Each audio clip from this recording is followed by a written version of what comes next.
Okay guys, welcome back na naman sa aking YouTube channel, no. So usapang Constitution tayo, no, from Consti 14 to Consti 15. Pero bago lahat, pag-usapan natin kung irarush nyo to, magkano ba yung magagastos nyo.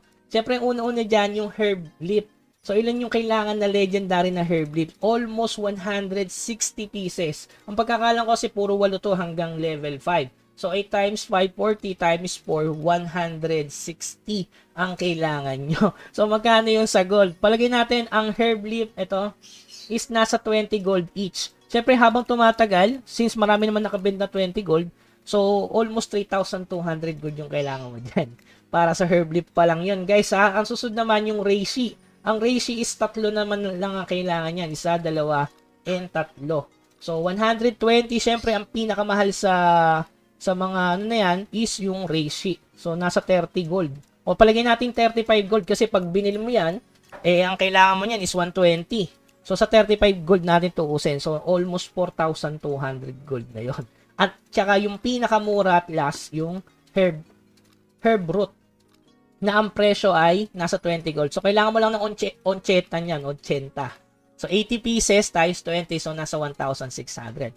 Overall, sa mga halaman na yan, is magagastos mo is 9k gold. Imagine 9k gold kung irarush nyo guys from Consti 14 to 15. Kung gano'n kayo kayaman sa gold, no? So, yung kailangan naman sa promotional mats guys, shoutout pala kay Lancer Bautista, 4062. Sabi niya, 36, 36, 18, 12. Yan, saktong-sakto guys, kita nyo naman yung ginamit natin is non-tradable. So, kasi kapag binili mo to sa tradable, nakakaiyak yung presyo. Imagine, eto, nasa 40 gold ang isa nito guys. So, aabot to ng 1,440 kung ita-times nyo sa 40 gold. Tapos ito, 60 gold, aabotin nyo ng 2K plus. Tapos ito, buti nga ito, mura na ito yung purified water. Dati 300 gold ang isa nito, di ba? Ngayon, nasa 130 gold na lang to sa market. So, kailangan mo lang nito is 18 tapos 12 dito to 160. Overall yan, 8,000 gold yan guys. So, 9K plus 8,000 gold, almost 17,000 yung kailangan yung gold para makapag-upgrade ng Constitution. So, ang technique ko kasi dyan, guys, since nagpapagold ako, nagka-crop din ako papuntang uncommon to rare. Pero sacrifice yun sa life essence. Nasa sa inyo yan, guys. Kasi yung way ko kasi, para mas mabilis ma-upgrade, syempre, yung mga tradable, binibenta ko. Never akong gumamit ng tradable para makapag-upgrade. Ngayon lang guys, kasi kinulang tayo. Ito yung sinasabi ko sa inyo na unicorn slice. So, nagkakulangan dito sa unicorn slice. Pero overall talaga guys, kung isasama nyo yung bibili nyo itong mga ganito. So, tapos, ikakrap nyo itong Eternal Snow Panax, talaga mapapagastos kayo dyan ng almost 25k gold. Kaya kung bibili kayo ng character, make sure na guys na mataas na yung Constitution. Lalo, what if pa kaya yung mga Consti 16, 17, di ba? Sobrang laki ng gold na nagastos doon. Imagine 17k gold yan guys. Kaya hindi ko yan nirarush. Kung ano lang yung available, buti na nga lang si Mirpor ay nagbibigay sa mga event niya. Di ba? So ngayon, buti na lang may Snow Panax tayo dito na naiipon. Siyempre mag-gather lang kayo sa SP, may iipon yan. O kaya mag-try kayo ng 3-2 technique. So yun guys, upgrade na tayo ng Consti 15, no? So gaya na sabi ko nga sa inyo, dapat huwag kayo masyadong gumamit ng tradable regarding dyan, no? So, eto, bibili na tayo ng 4 na piraso lang naman. Gaya na sabi ko sa inyo, kailangan nyo ng mag-farm sa common o elite ground. Huwag kayo puro labyrinth. Mapapansin nyo, mas marami yung aking flower oil. So, hindi tayo magkakaubusan kasi meron pa ako dito. Kasi nga, madalas nakatambay ako sa labyrinth. Okay? So, eto na. So, bibili tayo ng 6 na piraso lang naman, no? Kasi meron na tayong 2. So, yan. At least medyo mura. 45 gold lang, no? So, yan. First time kong gagawin yan, bibili ako niyan para ma-Consti 15 na natin. Sayang ka din kasi madadagdag na lakas eh. Okay, yan. 200k. Buti na lang. Ano lang siya, napakadali, no?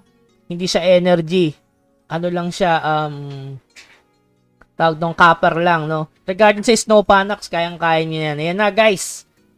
Grabe, sakto talaga, no? Kaka-upgrade lang natin ng Inner Force. Buti na lang, ang dami nating ipon na non-tradable na ganito. Kaya thank you kay Mirpor kasi nagbigay siya sa mga event, no? Yung 7 days check-in, di ba?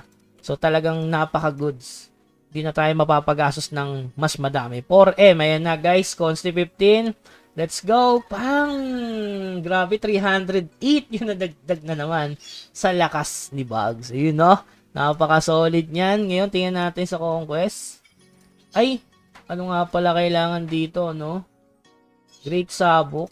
Ano itong Tower of Quintessence? Sabok Castle Request. Okay.